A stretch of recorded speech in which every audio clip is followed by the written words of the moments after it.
Well, hello everyone. Hello everyone who's here. Good to see you all, and hello everyone who's joining us online. This evening we'll be talking about a quite specific area in class actions practice, which is the declassing application. I'm Alex Edwards. I know a bunch of you here, and I'm a barrister here at level 22. I practice in class actions and to a lesser extent defamation. The title is obviously a reference to Ron Burgundy, and I'm asking us all to keep it classy. I'm going to talk through 5 areas that are going to range from the general to the specific and situate the declassing application in the legislative framework of our class actions regime, and then talk a bit more about how it works, and finally provide some practical guidance. What I'm aiming for in this presentation is to be relatively agnostic about whether one is approaching this from an applicant or a respondent side. So there are important things to be aware of from both perspectives, and I'm trying not to favour one particular mode of thinking, as it were. So what we need to do first is understand one of the principal policy aspects of the Australian class action regime, and that is an issue that involves a choice between different alternatives about how one would approach a class action. And what I've indicated there is the question of checks and balances. The threshold policy choice that the Law Reform Commission confronted when it was considering whether Australia would have its very own class actions regime was how do you protect the legal system, and how do you protect defendants, and how do you protect group members themselves from class actions that are commenced improperly, in the sense that they really aren't class actions, or that it's quite powerful procedural device for an applicant or plaintiff? And how do you avoid the possibility that someone is going to be vexed by an improper proceeding, or how will you avoid the possibility that a group member is going to be adversely affected by something that really shouldn't be a class action, or is run by someone who really shouldn't be running that class action?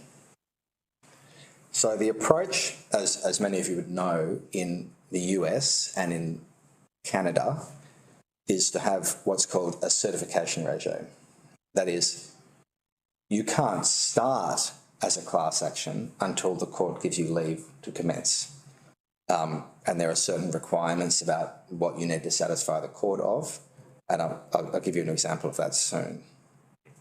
Whereas the Australian approach is to deliberately lower that commencement criteria.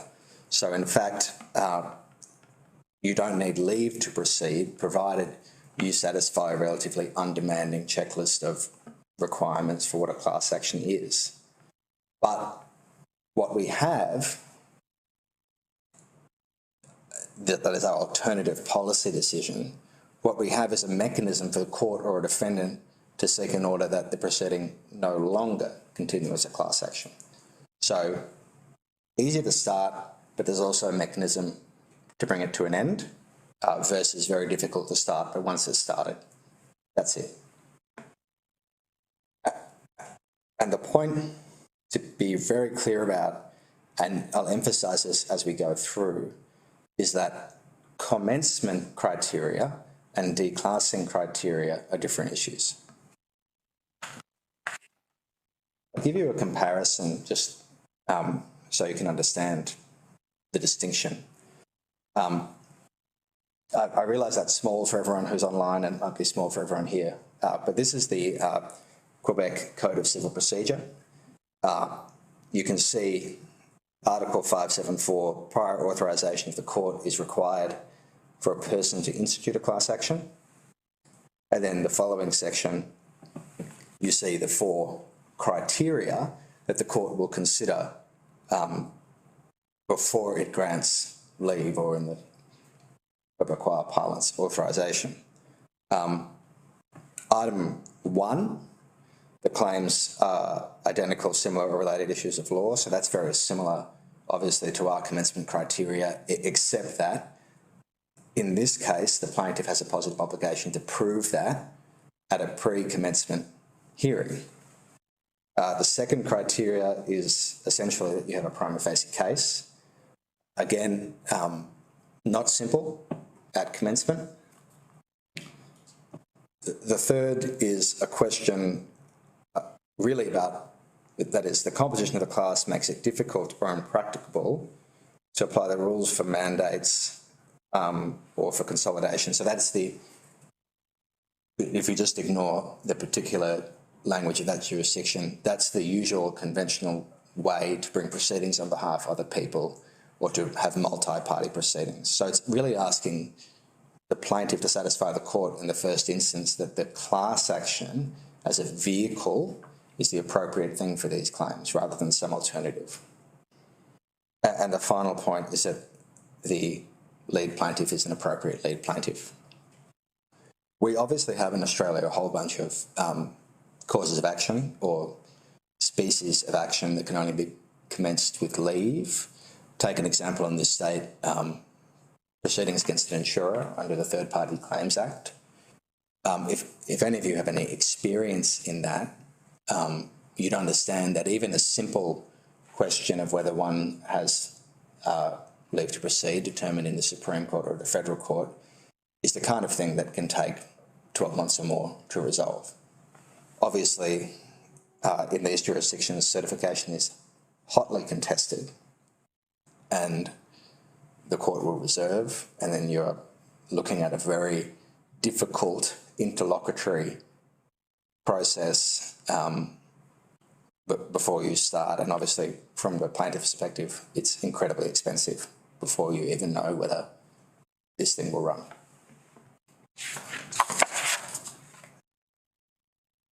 By comparison, the Federal Court of Australia Act, in provisions that are obviously now replicated in the modern class action regimes that we have in most of the individual states, 33C simply provides what you're all very familiar with. You have 7 or more persons with claims. Claims doesn't necessarily mean cause of action, it just means claims. They're same, similar or related.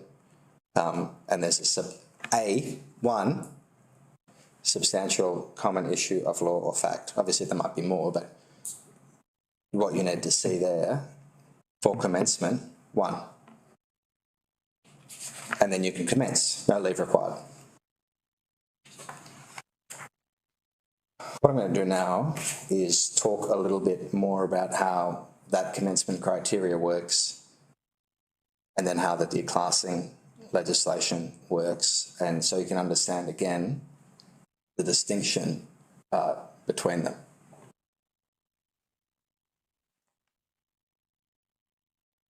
So 33C is, as I've described it, undemanding. It's ask for the identification relevantly of a common question or common questions that are substantial. Substantial means real or substance. It doesn't mean the core issue. It doesn't mean a question that will determine the proceedings to a large extent for group members. It just means, is there one or more real issues to be determined arising out of these related claims? From the applicant's perspective, the requirement, and I've just referred to 33H, but the requirement in the pleadings is to clearly articulate your requirement, your compliance with the commencement criteria. But beyond that, you have essentially satisfied, obviously if it's on reasonable grounds, but you have satisfied the commencement criteria. It's very difficult for a respondent or defendant to challenge that, because your threshold as a respondent is that that allegation is not arguable. It's not merely you as the respondent would bear the onus of satisfying that. And as the courts described in the case I referred to, Richmond Valley Council, obviously, as an applicant, you need to very carefully comply with these provisions. But once you have, it's a binary, non-discretionary assessment. You're a class action or you're not. Contrast that to declassing. That's tiny, but I'm talking about 33N of the Federal Court of Australia Act and its cognates. But this provides, again, we're assuming valid commencement. So valid commencement, let's say there's one question. Well, that's fine. You've moved past that threshold and you're no longer in the territory of wondering whether you have a class action or not. You're now in the territory, provided someone wishes to challenge it, of declassing, which is a discretionary consideration. And when you get to declassing, if you have a very narrow class action where there really is truly one issue, the fact that you validly commence as a representative proceeding isn't going to mean you survive a declassing application. It's a discretionary exercise by reference to a number of factors that are set out in 33N, which are set out there in the legislation. And what the court is asked to do is consider the interests of justice as against one or more of those grounds enumerated, which, simplified, the excessive cost of running it in this form. Number two, whether you can receive equivalent relief elsewhere. Number three, whether the class action as a vehicle is an inefficient or ineffective means of vindicating these particular claims. And number four, is it catch-all? Is it otherwise inappropriate? It's relevant to note that in New South Wales, at least, Section 166D of the CPA provides a fifth ground, which is a question of whether the lead plaintiff is adequately able to represent the interests of group members. I'll mention a case as we get further on, but in the federal sphere, that ground has been explicitly rolled into the otherwise inappropriate ground. So there's no real distinction between these. So that's the framework of how the legislation operates. And again, what we are thinking about is an initial policy choice, which I address agnostically. We simply have chosen a particular means to provide that class actions can commence, and paired that with a mechanism by which class actions that might be inappropriate can be challenged. So that legislation being outlined, I'll move on to the more interesting question of how does it actually work?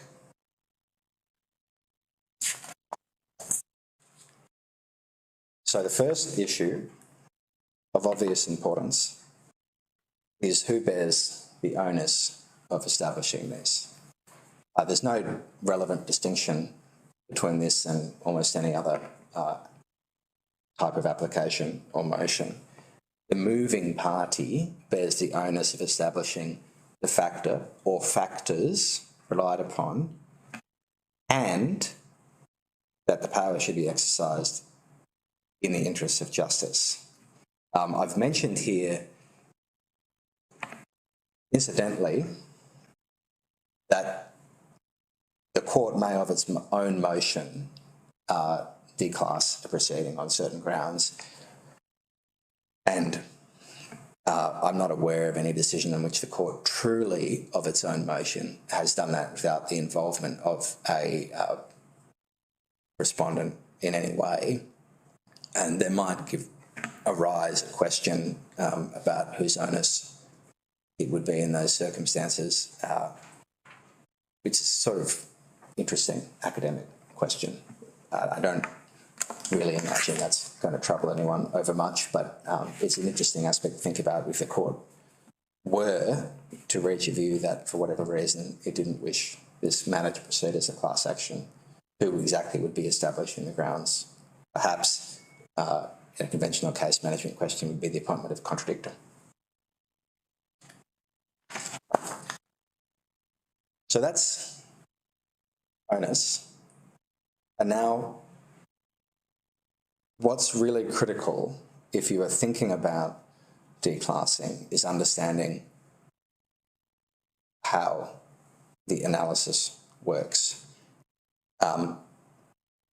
It's staged.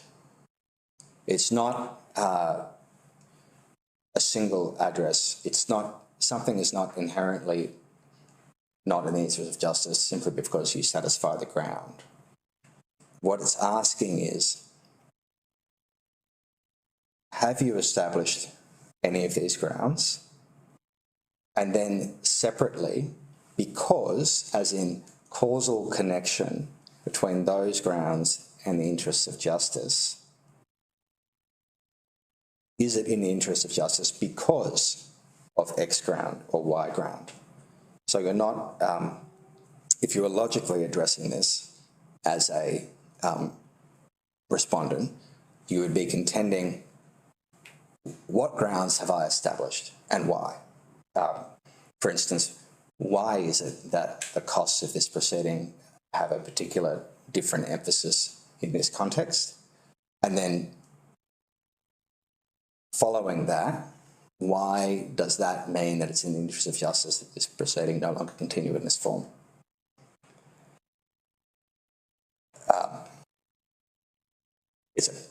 It's a real question of causal connection.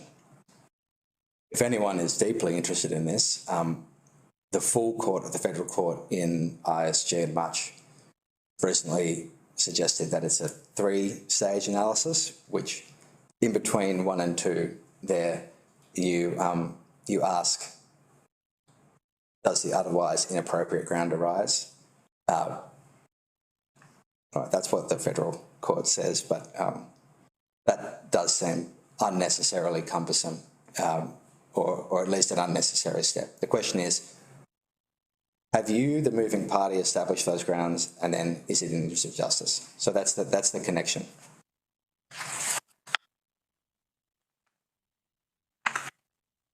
What's really important to understand about how that works is that you are doing this in a framework that accepts as a given the policy purpose of a representative proceeding. So one is already assuming that class actions exist for a reason and that is a public policy reason. And when you're thinking about the interests of justice, there's an evaluative comparison between what ideally a class action is intended to achieve and then what this instant case in fact achieves. And I just say, for the benefit of everyone here and watching, I've referred to some cases in the course of these slides by an abbreviation, but there's a glossary slide at the end that hopefully you can all use. So, having talked a bit about the legislation and how one approaches the analysis of those criteria, I want to talk a bit about how some cases have developed each of those specific grounds and then the question of the interest of justice and how that works.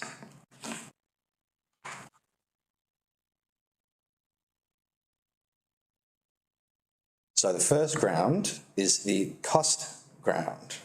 I'm just going to read that out for everyone again. That is, costs The costs that would be incurred if the proceeding were to continue as a representative proceeding are likely to exceed the costs that would be incurred if each group member conducted a separate proceeding.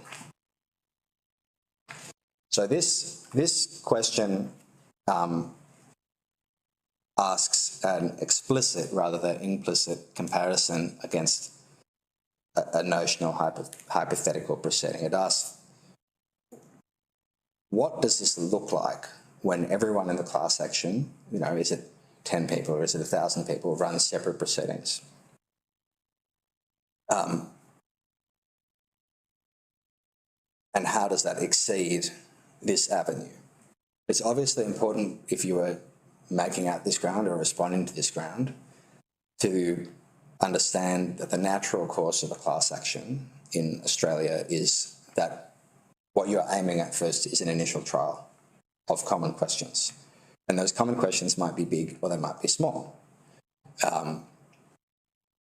Take an example of a case with an obvious common question, a bushfire class action. So you have a big question is, how did the fire start? And is the defendant responsible in negligence or nuisance or otherwise for the commencement of the fire? So that's your big common question. You try the common question on the plaintiff, your individual plaintiff's claim, someone who's suffered loss and damage in the fire. And then once you receive judgment on the common questions, you're successful or you're not successful. If you're successful, you have a binding determination from the court on the common questions, i.e. the defendant is responsible for the fire and it was caused by their negligence, and judgment on the plaintiff's claim. But then you have to proceed to a separate series of trials, either under the class action regime or as separate hearings, where group members have the benefit of a finding that X person is liable, but they have to run their own damages claim. So I have to show that my house was damaged in such a way, or my fencing was destroyed in such a way, or my pasture was smoke damaged. And that's all individual questions. And you do need to be aware when you're talking about grounds that invite these comparisons about what the normal life cycle of a class action is. So it's inherent in the way we run class actions in Australia that, save for very rare exceptions, what is often described as the trial is not, in fact, the final trial, it's an initial trial. And then with the benefit of common questions, there will be probably, hypothetically, many separate individual trials on damages, say, in my example. So that first criteria, if you are seeking to declass a proceeding on that ground, really requires you to establish that there's something about this proceeding that creates such a cumbersome process that it's a cost that would either never be incurred in individual proceedings or is made more expensive by the format as class actions. It's, in my view, quite difficult, and that's a quite bespoke question for a particular proceedings, because obviously questions in class actions can be very expensive to determine. Say the discovery cost involved in determining a very large class action about the conduct of X company, but at the same time that's why we have class actions. And so if it's a common question and you are asked hypothetically, how would each group member go about proving that very expensive question, then in fact you have a saved cost, not an additional cost. So the question is not just the class action is expensive, it's for what reason is the class action more expensive than everyone running these claims themselves, for which you assume they're actually going to run them and not just give up, because you are doing this within the framework of the public policy reason of the class action. That is the legislation makes an assumption that provided compliance with procedural requirements, this is a good thing. The next criteria asks whether relief is available elsewhere. That is, all the relief sought can be obtained by means of a proceeding other than a representative proceeding under this part. Now, again, in a lot of contexts, that's a curious criteria because it's almost always the case. You seek damages in a class action and you could seek damages in your individual case. And I've referred to Rickhouse not because there's any particular statement of principle there, but because that's a good example of the court saying, well, yes, it's satisfied, but it's always satisfied. And so I'm not really swayed that that is going to be a powerful reason why it would be the interest of justice for this to not continue.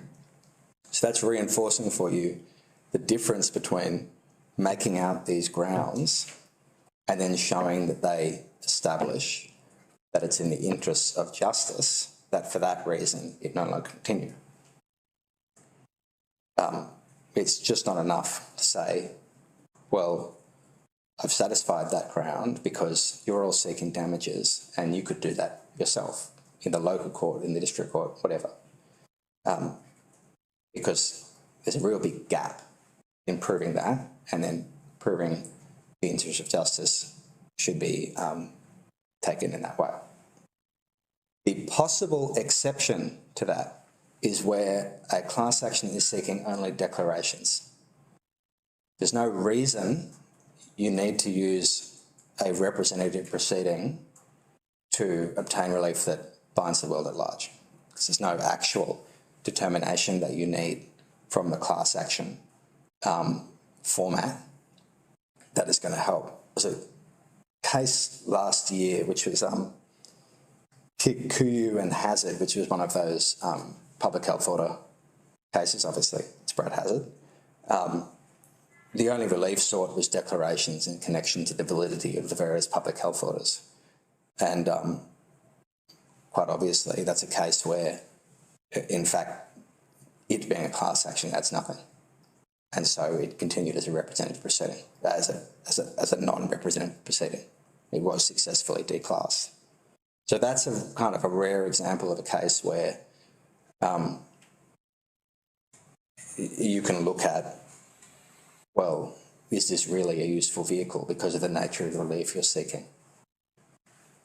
But in a sense, that's because a declaration is equivalent to what a class action inherently provides, which is a binding determination on a question of law or fact that is useful in that context. So in that itself is a counter-argument to any force on this ground. So you may be seeking damages, but you are seeking damages anchored by relief in the form of a binding determination under Part 4A. Move on to the inefficient or ineffective ground, which in the legislative terms is the representative proceeding will not provide an efficient and effective means of dealing with the claims of group members. This is really the question of what is the most efficient vehicle for these claims. Is it in fact sensible to run them in this way, or is there some other way that's more efficient on the assumption that they will actually run? This is the one that really engages with commonality issues, and it's the one that will really require you as the plaintiff or you as the defendant to closely consider what are the actual common questions that are going to be determined by this proceeding. And it's the one where you might sensibly accept that a class action has been validly commenced, but that it simply does not present enough common questions to be useful or to justify its additional expense. So as I pointed out there in the slide, yes, one common question, that's enough. it doesn't mean you won't be declassed. You'll see when you read the decisions about this, there's a lot of, well, not a certain unfortunate confusion about the distinction between commencement and declassing. And tip for tonight is be very careful about running commencement arguments, because if you run a commencement argument along with a declassing argument, it's possible that the futility of that commencement argument is going to move the court against you when it comes to declassing, because it's obviously misconceived. Now, that's not every case, but you do need to be aware that a commencement argument is just that much harder to a declassing argument. It's in fact a different thing. So I suggest you don't run them together just because.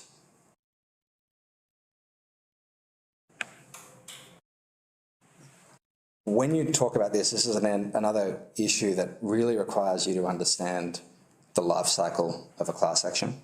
So in the federal court, say, I'll put on my originating application and my statement of claim. My originating application will contain an articulation of the questions that I say are the common questions in the proceedings. In the Supreme Court, you do the same thing in your statement of claim. But that is commencement criteria. That's your 33H question. That's not, in any case, going to be what you take with you to the final trial. So you've put on your statement of claim, you've satisfied the commencement criteria, great. And you obviously, you've tried your best to articulate every common issue that is arising on the face of your statement of claim. But then there'll be a defence. The defence might raise legal defences or factual defences to assertions you make in the statement of claim, which then itself give rise to a further common question, and then you might reply. And then at that stage, at the close of pleading stage, you might have a particular view over the common issues that arise on the face of the pleadings. But then, of course, you're going to exchange evidence. And when you exchange evidence, it's going to illuminate what the factual issues are in dispute from the parties. Of course, factual issues that are connected to the pleadings, and expand the scope of things.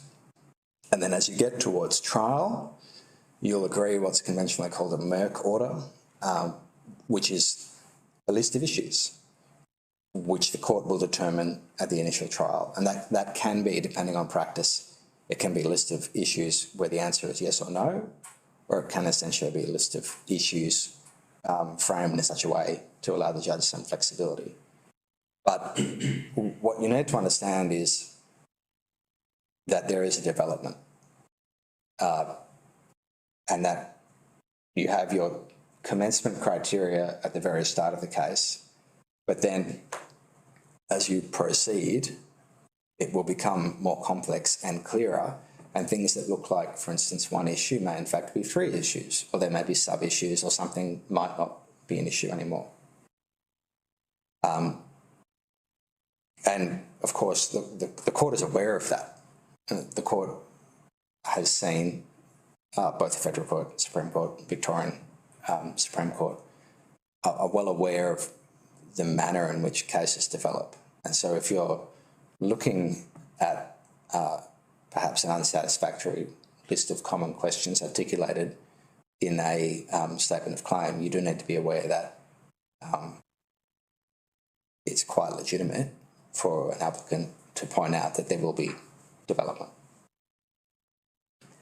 You also need to be aware, again, because we're not talking about commencement criteria, we're talking about efficiency, that in a class action, as has been the practice for many years, there may be questions that are not truly common. So you may have a question where, in fact,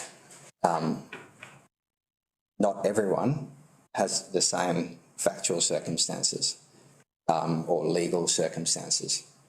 But to take an example, you may have a securities class action where people have bought different kinds of interests. Someone's bought a particular kind of equity, someone's bought an option, those kind of questions that may lead to different analysis of causation, damages, whatever. But it's not a common issue because it's not equally shared. It's what you would call an issue of commonality. So you might tell the court, for reasons of case management and efficiency, what we want to do is appoint a sample group member. X person has purchased an option rather than ordinary interest in a share, and there are a number of group members with a claim of that kind, and there's a utility in having a separate question about that. That's not a 33H common question, but it is a question that can be addressed in the class action and is the kind of thing that is legitimate to consider on a declassing application.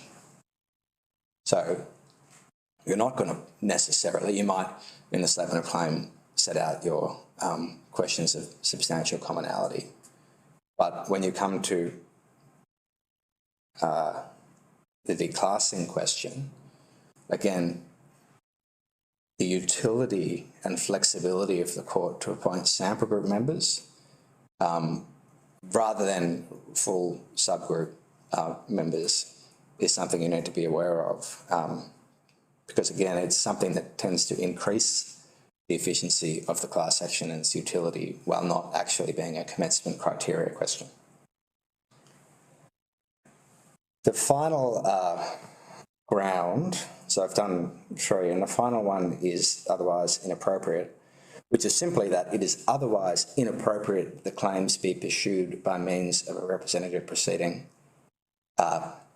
It's obviously a quite broad ambit question, and it will cover anything that's not explicitly in the first 3 grounds, and it's quite highly situational, except I might just refer to, some of you may be aware of the decision in Wilkinson and Wilson Security, which was that class action commenced by a plaintiff who was running it himself, is not legally qualified, and Colvin dealt with it and declassed it on the basis of the otherwise inappropriate ground, but clearly on the basis that the lead plaintiff wasn't someone who was adequately able to represent the class. So that's the New South Wales provision, and it's worth being aware of because, in a sense, it's a de facto inclusion as a recognised aspect under the federal legislation.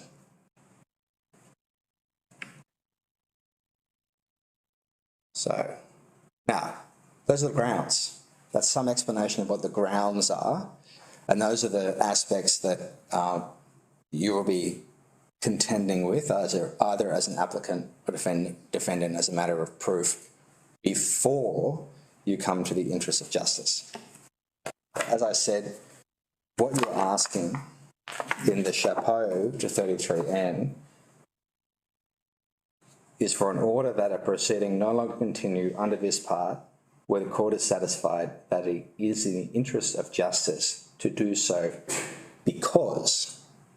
So we're talking about the causal connection between the grounds I've previously discussed and this notion of the interest of justice. There is a certain amount of discussion in the authorities about whether it invariably requires a comparison to a hypothetical scenario in which everyone has their own claim.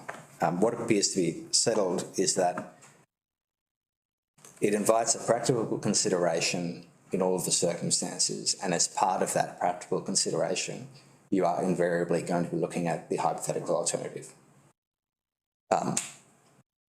So what you're talking about when you say what is better is you're talking about individual claims. And that may be, obviously, the interests of justice are going to depend a lot upon what do those individual claims look like. For instance, do you have a small number of group members with high value claims, in which case talking about individual proceedings is realistic. But if you have, say, a bank fees type class action where you have thousands and thousands of people with $5, $10, $20 claims, that kind of cost and expense is very uninviting for the court. And that's the hypothetical consideration you have to contemplate. What you can't submit as a defendant, I like this submission because it's a bit cheeky, but you can't submit that you have lost the legitimate opportunity to not have to face those claims because they wouldn't be brought, because they'd be too expensive. Because, again, you are assuming that the interests of justice are aligned with the purpose of the class action legislation.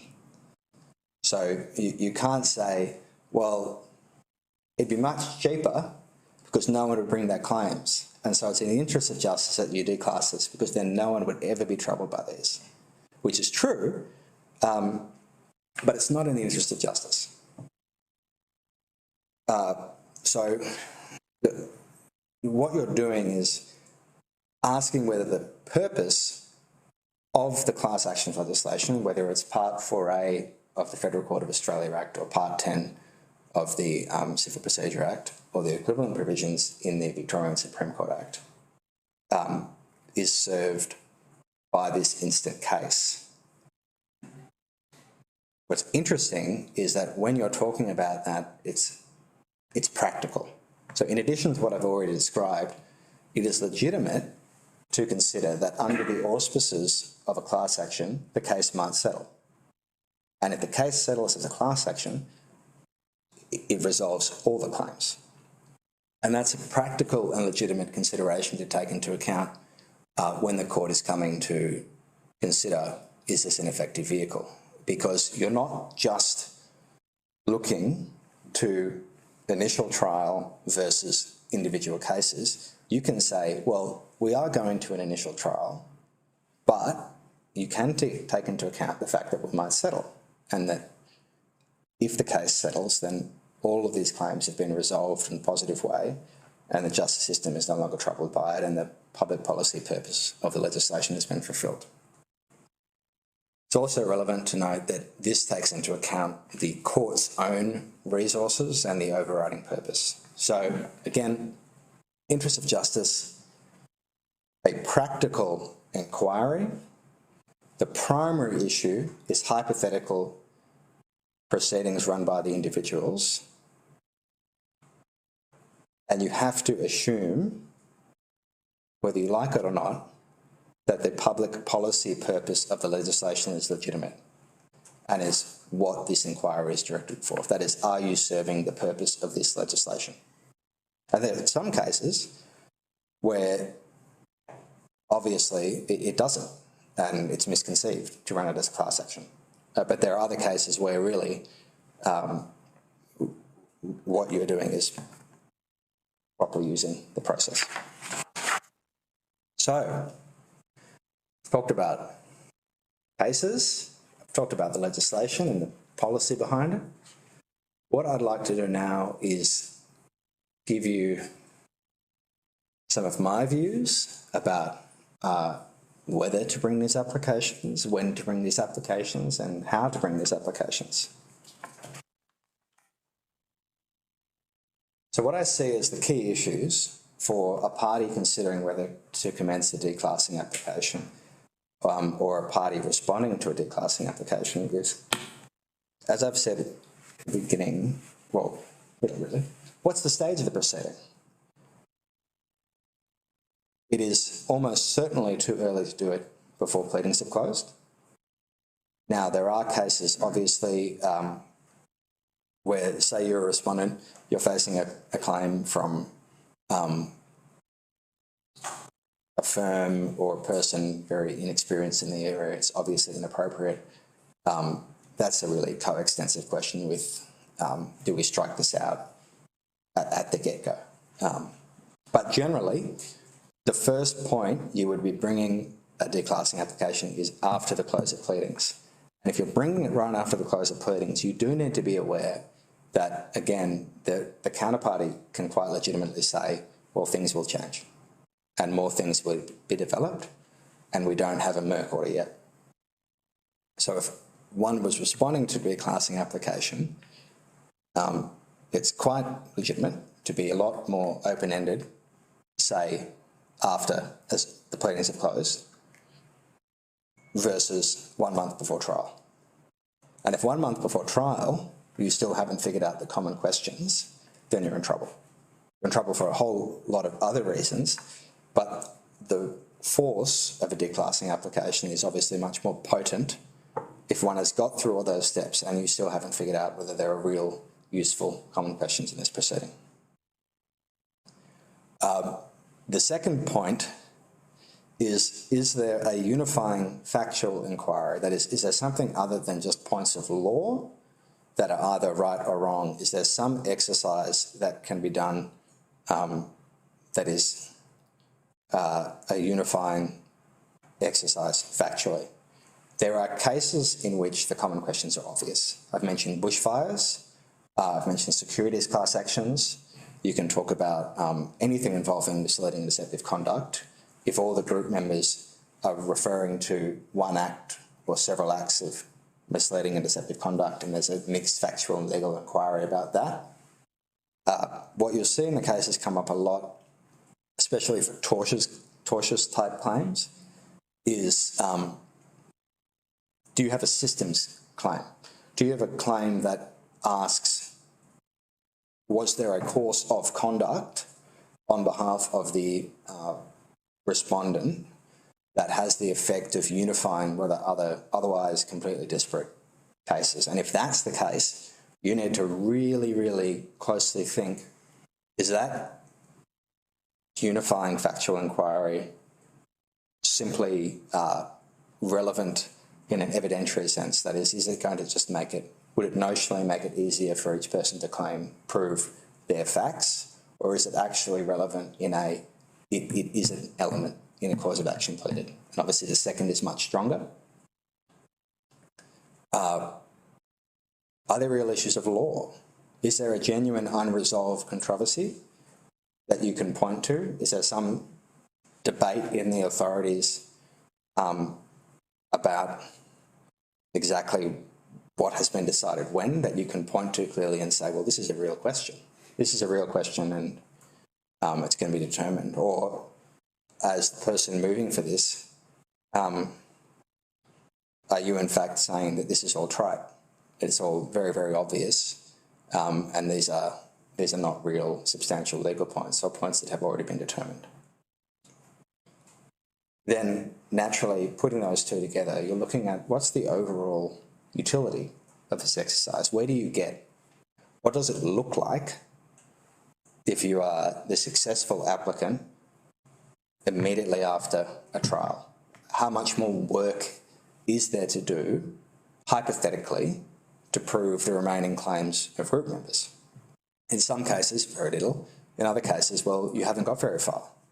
You might not, on the common questions pleaded, really have established any of the core aspects that you would need individually to succeed in your case. So that's a useful exercise. Think about, assume complete success, and then think about how far you've got. Again, comparative proceedings, you're going to have to get into this when you're talking about the interest of justice, and you really need to think about what's the nature of these claims and what do they look like if they're run. And that's a real-world exercise. So are these things realistic to run? As in, will the individual expense of plaintiffs trump anything they could hope to achieve? Or, in fact, are they quite high-value claims? is there a no-cost jurisdiction in which they could pursue them, that kind of thing. And then on these issues, you need to be aware in this particular area, do not put too much reliance on older cases. That includes older cases of the High Court in this area. And that's because, as a matter of practice, as a jurisdiction, we've had a lot of time to experience and experiment with the class actions ratio. You probably have all heard of Professor Morabito, but he's got great statistics on the prevalence of declassing applications in class actions and their success rate.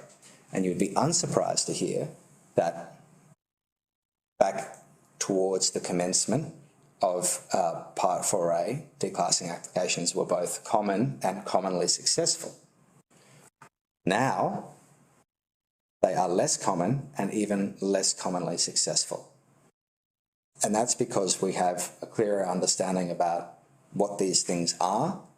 There's a clear understanding, I would think, in the court about what the utility of these things are, and generally less scepticism. So the moment, I think the statistic as of 2017 was that something like 5% of all class actions had been declassed, which is a quite high number, one would think, but that it's quite low now. So that might refer to the reasonably high success rates of declassing applications in the early days when a lot of this was being figured out. And by now, it is not as likely to succeed. So again, when you're looking at older decisions, do think about how close are you to the start of Part 4A and how much are people still working out these principles. So key issues. What I want to finally talk about, practical considerations. I've said timing of application twice. I'm not going to say it again. What evidence are you going to put on? Really important question. It's not just a legal application. You can do it just on the common questions, absolutely. And if you are just doing a declassing application on the efficiency ground, sure. It's just really a question of, you can just look at the common questions. You don't actually need evidence. And it's perfectly acceptable to do it without. But if you're talking about broader questions, is it going to be expensive? Is it going to be cumbersome? That kind of question. You do need to think about what supporting evidence you will put on. And you will want to do better than the kind of affidavit where an instructor and solicitor talks about their experience and then pretends they can get opinion evidence in that way about, this is more efficient, whatever. Because if it's hotly contested, it's unpersuasive. So you need to think objectively, how can you put in evidence, not submissions, in a way that will convince the court, consistently with the onus you bear as the moving party, that the grounds exist and that the interests of justice are satisfied because of those grounds, well, not satisfied because of those grounds. That can include, objectively, the nature and composition of the group. So that's the kind of factual aspect that you can make best endeavours inquiries of in order to satisfy the court of something, rather than just effectively putting a submission in affidavit form about how, in your experience, this will not be efficient. A practical thing to consider from the moving party's perspective, that is the respondent's perspective, is that what do you want to do this for? Do you want the class action to go away? Do you want the applicant to rethink how it is being run? Or do you want it to run in a different way? Because a declassing application is not, in fact, necessarily going to make anything go away. It is in order that the proceeding no longer continue as a representative proceeding. There are other ways a class action can be constituted, or effectively a class action. It might still be run as a test case. One inevitable aspect of a successful declassing application, as I've referred to in that last point, is that the court will order that notices go out to all group members, because obviously if I'm in a class action, my limitation period is suspended. I need to be told about that. I need to be given an opportunity to run my own case. And if there's a small number of group members, as in, I think it was Tuxford, they might just get joined in. And so there's about 18 people, you all get joined in consolidated proceedings, and in fact you achieve nothing by declassing. If you're looking at high value claims and there's an actual real prospect that people would commence individual proceedings against you, the Part 4A procedure might be preferable to facing 30 high value claims individually with different timetables that may or may not be consolidated. Or are you, in a way that's common and quite legitimate, are you simply taking a good arguable point and using it for advantage in order to resolve the proceedings, which is part and parcel of modern litigation, and that may simply be what you want. But it's really important to ensure that you have a strategy that doesn't just assume that if you are successful in this application, everything goes away, because that's just not how it works. A question for both sides of the equation is, are the issues fixable? So as the moving party, are you worried that if you start this, then magically a pleading will be amended and you won't have a reasonable argument anymore? Or is that in fact a good thing, and you've got as far as you can in correspondence and you haven't received any real engagement on the question and you need to force it? If you're responding to a declassing application, take it seriously, because from the applicant's perspective, it is existential to whether you have a class action or not. And if there are proper concerns raised, then it may be possible to address them by amendment. And so don't be shy about that. Obviously there will be cost consequences, but you can always live with cost consequences. Also, as the respondent, do think, well, is the alternative approach acceptable? Is it in fact okay for me to run this as a test case? Is that fine? And it might be. Or is this okay for me to run it as consolidated proceedings? Or can I just seek declarations? Those are legitimate things to consider. Do think from both sides about cost and delay. I'm bringing to your attention the case in Stack and AMP, which was an unsuccessful declassing application in which the unsuccessful respondent avoided a cost order because the judge thought it had been a very helpful exercise. I think that's really cheeky, but go ahead, because if it is the case that you as the respondent haven't been able to get real engagement on common questions, and you make up a lot of ground in a declassing application and there's a lot of coming together reviews, then it might be appropriate that no one pays costs, consistently with modern case management approaches in Supreme and federal courts. But do be aware, as a respondent moving party, that the part of 33N that I didn't include is that the subsection 2, which is a barring order, and it's intended to prevent abuse of this process. So you, having succeeded in fending off a declassing application, can ask the court for an order that no further application be made without leave. And that has the practical effect of, it's not quite a guillotine order, obviously, but it does mean that you would have to demonstrate something had changed by the time you brought it on and some particular circumstances warranted you getting leave rather than bringing a declassing application of right. So you wouldn't assume that you're going to have two bites of the apple. You have, ideally, you have one go at the right time when you can reasonably say that this is as good as it gets, rather than trying too early. The court may be generous and may say you can try again later, or it may say this has been very expensive and wasteful, you can't do it again. So those are things to think about.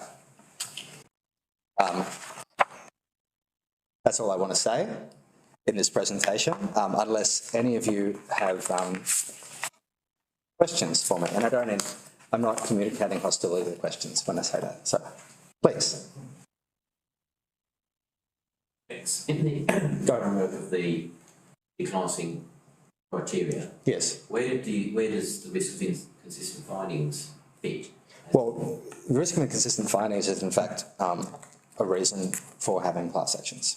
So that's when you think about what is the problem with an alternative proceeding, alternative mode of proceedings, is if you have, you invite inconsistent findings by having 1,000 cases agitating broadly the same issues against the same respondent. That first factor seemed to be addressing the cost of multiple proceedings, yes, rather than risk of inconsistent findings in multiple proceedings. Well, but that's because, again, it's the cost.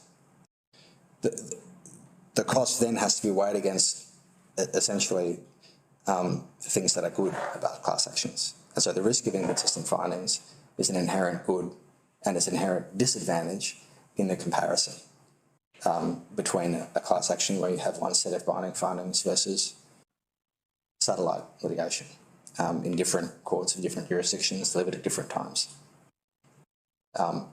It's one of the interesting aspects about what a true test case is and how it works. Because there's a test case in the sense that you just run a case and you win it or not in the Supreme Court and you create precedent. And then there's test case in a more formal sense in which you have consent between the parties to run a case as an example. And everyone agrees to be bound by that result in one way or another. It's very cumbersome. That's why we have the class action procedure. Yeah. Is that the question? Not that part, but we've dealt with your bit. Yeah, okay. Thank you. Anyone else?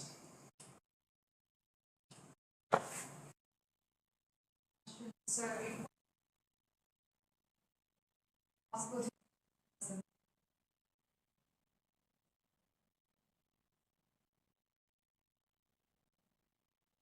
Can you say that again louder for me and for the Yeah, I'm just curious.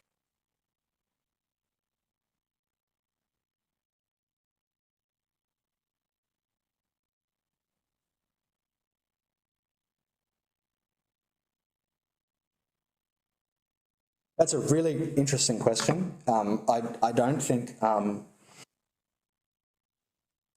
losing, well, certainly not with respect to a group member. The interest of a group member probably wouldn't.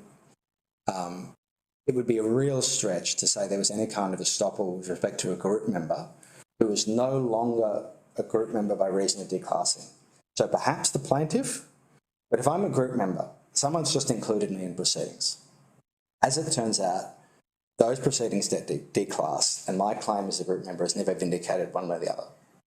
I had no say in whether as a group member, the claims made in the proceeding or how the case was run on my behalf. Separately, let's say later, someone comes along and says pretty much the same claim, but I've improved for common questions. And it's not including the plaintiff from the first matter. Then provided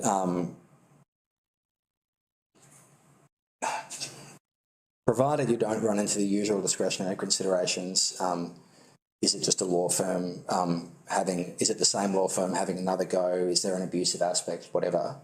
I don't really think that an argument that a group member be shut out from having a properly constituted class action would be effective. I don't know if it's ever happened. There certainly have been discussions about how the estoppel works with respect to claims of group members, but not in this particular context.